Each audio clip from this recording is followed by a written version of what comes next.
कारा शेरवाली दा बोल सच्चे दरबार की जय, बोल अच्छे दरबार की जय। माई मेरी सुचियाँ जोता वाली माता तेरी सदा ही जय। माई मेरी ऊंचियाँ मंदिरा वालिया माता तेरी सदा ही जय। जयकारा शेरवाली दा बोल साचे दरबार की जय। तो जगत जननी माँ जगदम्बा की विदाई का समय आ गया है और माता रानी की चौकी का विसर्जन हमें कैसे करना है। 9 दिन तक जो हमने माता रानी को समर्पित की हैं चीज़ें, उनका क्या करना है। मंगल कलश का हमें क्या करना है, नारियल का हमें क्या करना है, फूल पत्तियों का क्या करना है, नवग्रह जो हमने स्थापित किए हैं उनका क्या करना है, अखंड दीपक का हमें क्या करना है, इस चौकी का हमें क्या करना है, और हमने जो भी श्रृंगार का सामान समर्पित किया है उसका क्या किया जाए, और जो हमने अग्यारी की है, हवन इत्यादि किया है और जवारे बोई हैं उसका क्या किया जाए। यानी संपूर्ण चौकी का विसर्जन हमें किस तरह से करना होगा, इसी के ऊपर इस वीडियो में हम चर्चा करेंगे। तो लास्ट तक बने रहिएगा, एक भी चीज़ आपकी मिस नहीं होनी चाहिए। तो चलिए जी फिर वीडियो को शुरू करते हैं। तो देखिए, माता रानी की 9 दिन हमने आराधना की है, पूजा अर्चना वंदना की है, माता की साधना की है, हमने तपस्या की है और हमने 9 दिन सच्चे मन से माता रानी के व्रत रखे हैं।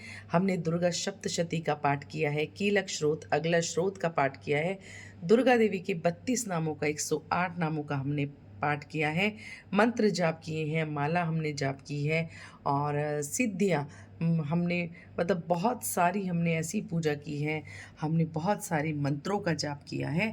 तो माता रानी की 9 दिन 9 रात हमने पूजा की है।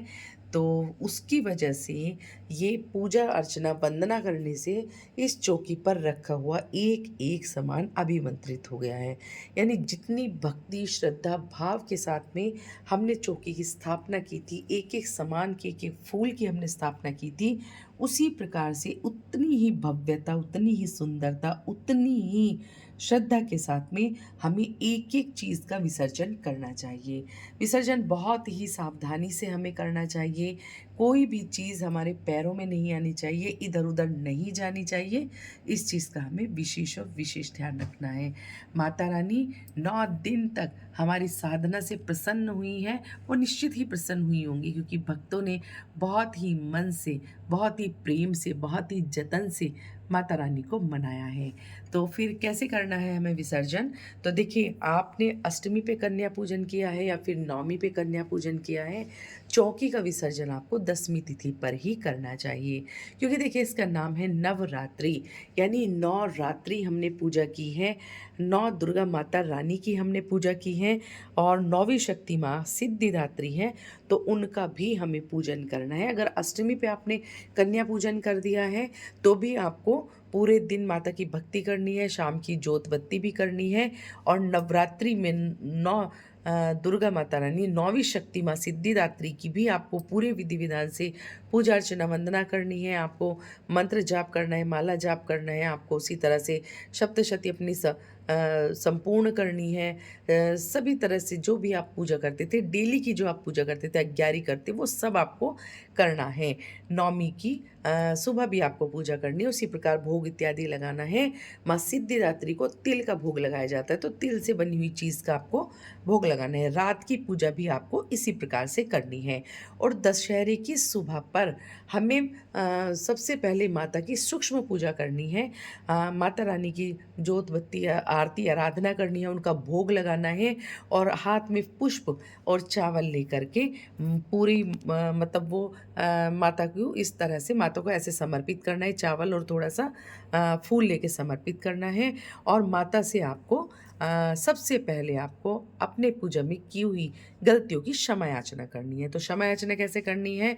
हे जगत जननी माँ जगदम्बे करुणामयी माँ अम्बे, हे माता रानी, मैंने आपकी कृपा से नवरात्रि के पावन व्रत को संपूर्ण कर लिया है और मेरे द्वारा इस व्रत में कोई भी भूल हो तो आप क्षमा करना। हे माता रानी, मैं मूढ़ मूर्ख पापी अज्ञानी हूँ, ना तो मैं पूजन जानता, ना आह्वान जानता, ना विसर्जन जानता, ना ही पूजा करने का ढंग जानता। मैंने मंत्रहीन, क्रियाहीन, भक्तिहीन, भावहीन जो भी पूजन किया है वो सब आपकी दया से पूर्ण हो। सैकड़ों अपराध करके भी भक्त आपकी शरण में आकर केवल जगदम्ब कहकर ही मोक्ष को प्राप्त करता है। मैंने मुझसे जैसा भी बन पड़ा है मैंने वैसा ही पूजन किया है। आप गुप्त से भी गुप्त की रक्षा करने वाली हो, अपने भक्त की रक्षा करने वाली हो।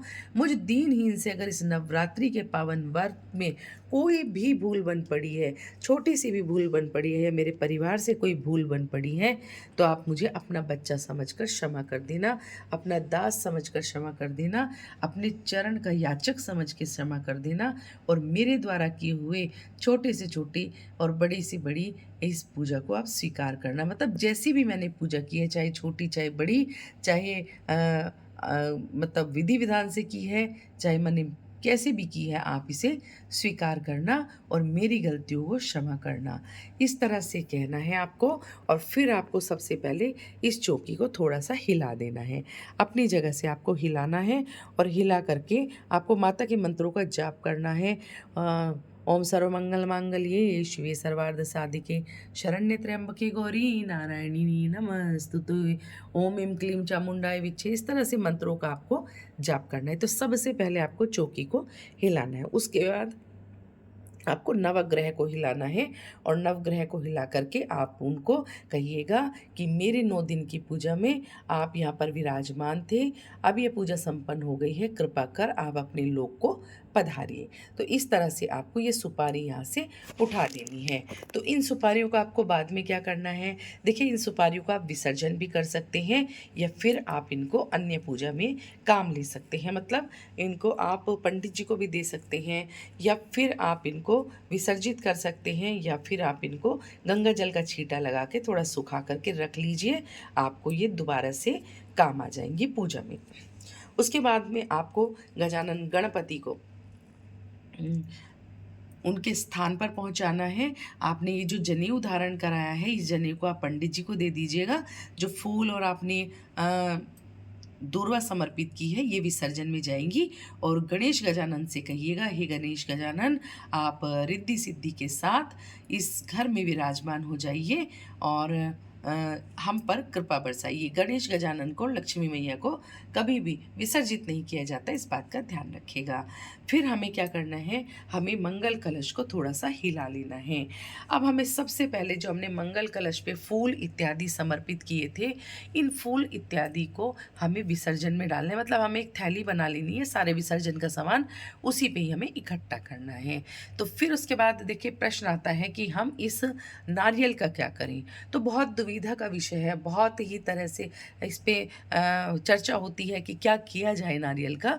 तो देखिए नारियल का विसर्जन 3 तरह से होता है। सबसे पहले तो नारियल को जोत के ऊपर से 3 बार घुमा करके और इसको बघार करके प्रसादी रूप में ग्रहण किया जाता है। कन्याओं को भी दिया जाता है, जो आपके घर में कन्याएं आती हैं, लेकिन जब हम 10वीं पे चौकी का विसर्जन कर रहे हैं तो फिर इसको उठाया नहीं जाता है। तो आप इसको लाल कपड़े में बांध के अपने घर के मुख्य द्वार पर इसको टांग सकते हैं, अपने घर की तिजोरी में रख सकते हैं, मंदिर में रख सकते हैं, आप रसोई घर में भी रख सकते हैं। अब आप कहेंगे कि पिछले साल कभी हमारा पहला भी नारियल रखा है, जो 6 महीने पहले नवरात्रि आई थी, तो आप उसका विसर्जन कर दीजिएगा और नए नारियल को अपने मंदिर में आप स्थापित कर सकते हैं। या फिर आप इसका विसर्जन कर सकते हैं, आप जल प्रवाह कर सकते हैं, या मिट्टी में जहाँ भी आप विसर्जन कर रहे हैं वहाँ पर इसका विसर्जन कर सकते हैं। तो इसका 2-3 तरह से प्रयोग किया जाता है, जैसे भी आपकी कुल परंपरा है आप उस हिसाब से कर सकते हैं। उसके बाद में ये जो पत्ते हैं, इस पत्ते से आपको जल लेना है, जो लोटे में जल है, इस जल से पूरे घर में आपको छिड़काव करना है और आपको माता रानी के मंत्रों का जाप करते रहना है। और उसके बाद में आपको क्या करना है, थोड़ा सा जल किसी बोतल में भर के रखना है।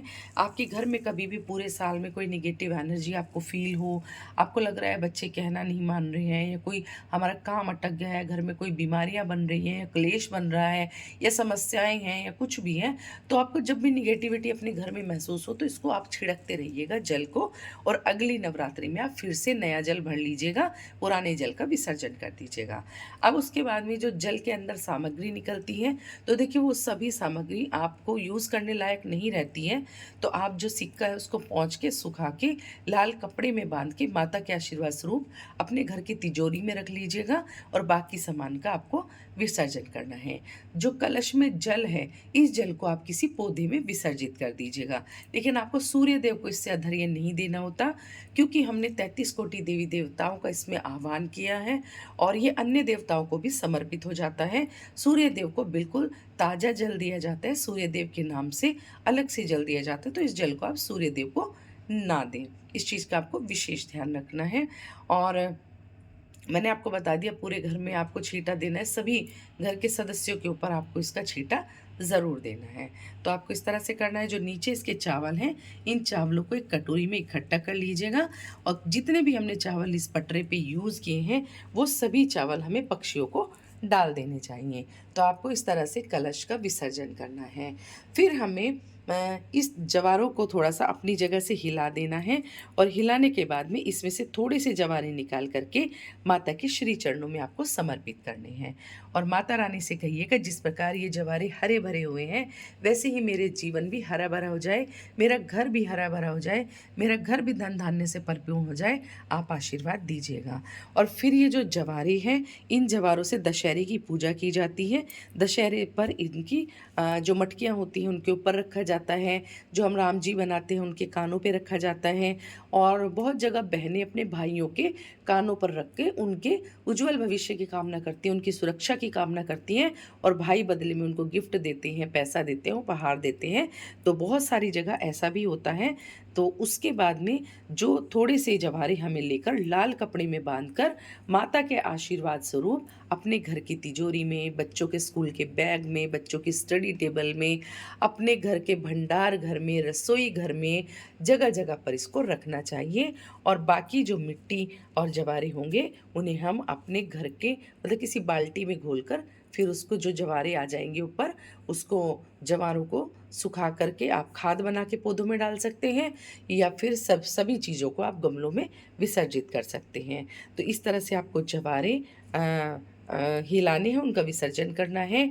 जगत जननी माँ जगदम्बा की अगर आप सांझी माता लाए हैं, मिट्टी की मूर्ति लाए हैं, विसर्जित करने के लिए लाए हैं, तो उनको भी आपको विसर्जन करना है, अच्छे से पूजा करके, भोग लगा के, उनका आरती इत्यादि करके। और उनके साथ में देखिए, हमारे यहाँ तो ऐसे होता है कि माता रानी जब जाती हैं उनके साथ थोड़े जवारे रखे जाते हैं, थोड़ी मिठाई रखी जाती है, चावल, हल्दी, कुमकुम इत्यादि उनके साथ रखा जाता है। उनको लाल चुनरी में लपेट करके और उनका मुंह ढक के, मतलब घूंघट टाइप सा करके, उनको विदा किया जाता है। बहुत अच्छे से उनका बहते जल में उनको प्रवाहित किया जाता है, विसर्जन माता रानी का किया जाता है। तो जब सांझी आती है या आप विसर्जित करने की जो मूर्ति है उनका विसर्जन किया जाता है। और अगर आपकी कोई धातु की मूर्ति है या मार्बल की मूर्ति है, उनको आप यथास्थान मंदिर में स्थापित करिएगा। तो इस तरह से आपको माता का विसर्जन करना है। जितने भी फूल पत्तियाँ आपने इस पूजा में प्रयोग की है 9 दिन तक, उन सबको एक जगह इकट्ठा करिएगा, उन सब का ही विसर्जन होगा। अब बात आती है श्रृंगार के सामान की। तो देखिए, बहुत सारे लोग 9 दिन तक यहीं पर श्रृंगार रखते हैं और बहुत सारे लोग मंदिर में समर्पित करके आते हैं माता रानी के चरणों में। तो जो माता रानी के हमने चरणों में लगा दिया है, वो हमने मंदिर में ही चढ़ा दिया होता है। उसमें से हम प्रसादी रूप में पंडित जी थोड़ा बहुत हमें दे देते हैं, लेकिन बहुत सारे लोग इसी पटरी पे रखते हैं। देखिए, मैं तो मंदिर में ही माता रानी को चढ़ा के आती हूँ, वहीं से पंडित जी मुझे प्रसाद रूप में दे देते हैं। और इस तरह से भी बहुत सारे लोग रखते हैं। तो हमें क्या करना है, इसमें से सिंदूर, चूड़ियाँ, थोड़ा बहुत अपने यूज़ के लिए हमें रख लेना चाहिए, माता का प्रसादी समझकर। और थोड़ा बहुत हमें अपने घर में सुहागिन महिलाओं को हम बांट सकते हैं, या मंदिर में पंडिताइन को हम ये दान कर सकते हैं। इस तरह से हमें करना चाहिए। और जो अग्यारी और हवन हमने किया है 9 दिन तक, उसको भी विसर्जित हमें करना चाहिए। और अगर आपने ये मिट्टी के बर्तन में किया है, तो इस बर्तन को भी आपको विसर्जित कर देना चाहिए। और अगर कलश भी आपका मिट्टी के बर्तन में है, तो फिर उसका भी आप विसर्जन कर सकते हैं, या फिर उसमें गमला इत्यादि पौधा वगैरह कुछ लगा के अपने घर में उसको लगा सकते हैं, ठीक है। और धातु का अगर है तो उसे साफ करके रख दीजिएगा, वो अगली पूजा में आपके काम आएगा।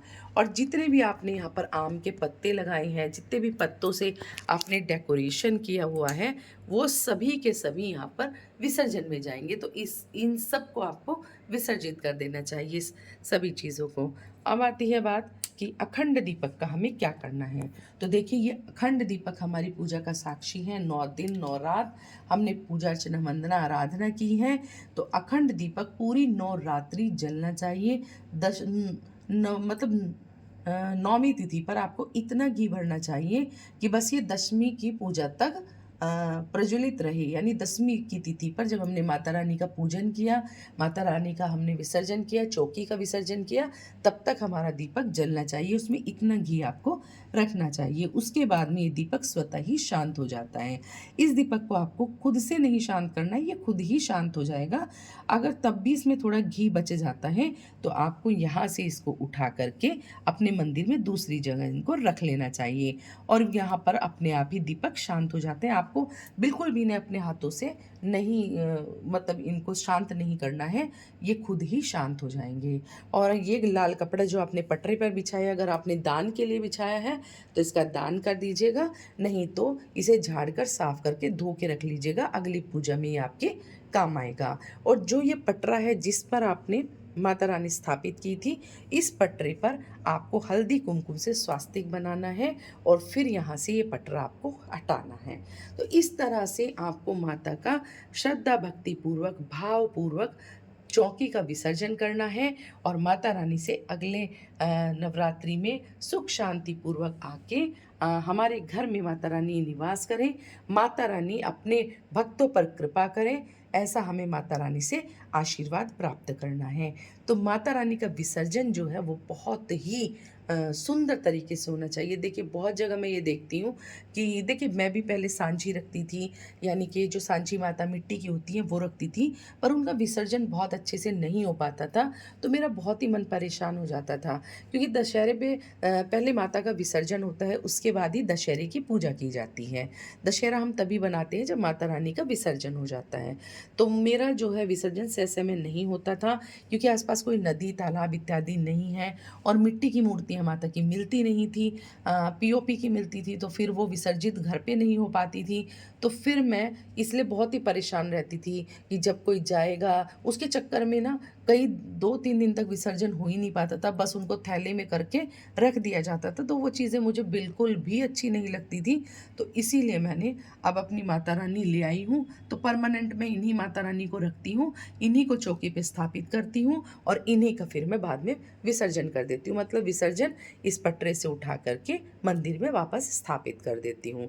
तो ये वाला विसर्जन ज़्यादा सही है उससे, कि जो पूरे अच्छे से नियम अनुसार विसर्जन ना हो, उससे अच्छा इस तरह का विसर्जन होता है।